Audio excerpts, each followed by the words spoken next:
Doctor NTR యూనివర్సిటీకి సంబంధించి మనకి బీపీటీ, బీఎస్సీ, ఎంఎల్టీ, పారామెడికల్ ఈ కోర్సులకు సంబంధించి మనకి రిజిస్ట్రేషన్ కంప్లీట్ అయిపోయిన తర్వాత ప్రాసెస్ ఏంటి, అసలు దేని గురించి ఉంటుంది అని చాలామంది విద్యార్థులు రీసెంట్గా కామెంట్ అయితే చేయడం జరుగుతుంది.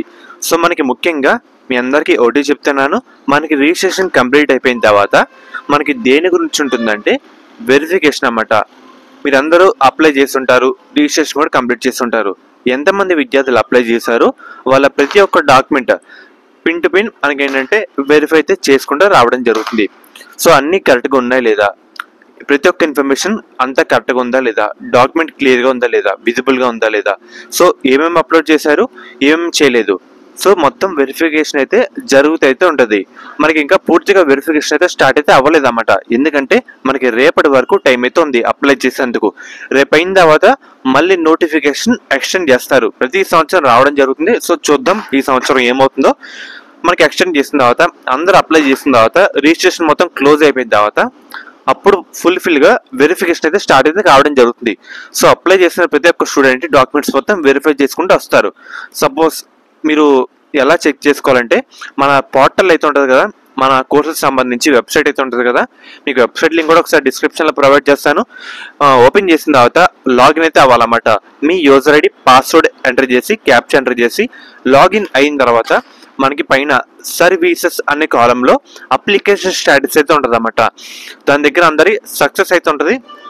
కొన్ని రోజులు అయిన తర్వాత BO1, BO2 అని వస్తుంది అన్నమాట. అంటే వెరిఫికేషన్ ఆఫీసర్ 1 అలాగే 2 మనకి ఈ విధంగా రావడం జరుగుతుంది. దీని గురించి సపరేట్ వీడియో చేస్తాను. జస్ట్ చాలా మంది అడుగుతున్నారు ప్రాసెస్ ఏంటి కాబట్టి చెప్తున్నాను. మెయిన్గా మనకి BO2 వస్తే మీ అందరిది కంప్లీట్ అయితే కావడం జరిగింది అని అర్థం. సో ముఖ్యంగా కొంచెం టైం అయితే పడుతుంది, ప్రతి ఒక్కళ్ళు వెరిఫై చేసుకుంటూ రావాలి. అండ్ ముఖ్యంగా ఒకటి చెప్తున్నాను, మీ ఈమెయిల్ ఐడి అండ్ అలాగే ఫోన్ నెంబర్, SMS కూడా వర్కింగ్లో అయితే సార్ ఒకసారి చూసుకోండి అన్నమాట. ఎందుకంటే మీది ఏమైనా సర్టిఫికేట్ తప్పుగా ఉన్నా లేదంటే రీఅప్లోడ్ చేయమన్నా మీకు మళ్ళీ సరిగ్గా పెట్టండి, రీఅప్లోడ్ చేయండి అని చెప్తే ఉంటారన్నమాట. సో డైలీ మీరు మీ అప్లికేషన్ స్టేటస్ కూడా ఒకసారి లాగిన్ అయ్యి చెక్ చేసుకుంటూ అయితే ఉండండి. మన అప్లికేషన్ స్టార్ట్ అయిందా, ఏమని వచ్చింది, BO1 వచ్చిందా, BO2 అని వచ్చిందా. సో ఇలాగా మీరందరూ కూడా వెరిఫై అయితే చేసుకుంటూ అయితే ఉండండి అన్నమాట. మీకైతే అర్థమైంది కదా నేను ఏం చెప్తున్నానో. సో ఈ విధంగా మనకి రిజిస్ట్రేషన్ తర్వాత మనకి వెరిఫికేషన్ ప్రాసెస్ అయితే ఉంటుందన్నమాట. మనకి ముఖ్యంగా శాస్త్ర కాలేజ్ అన్నమాట.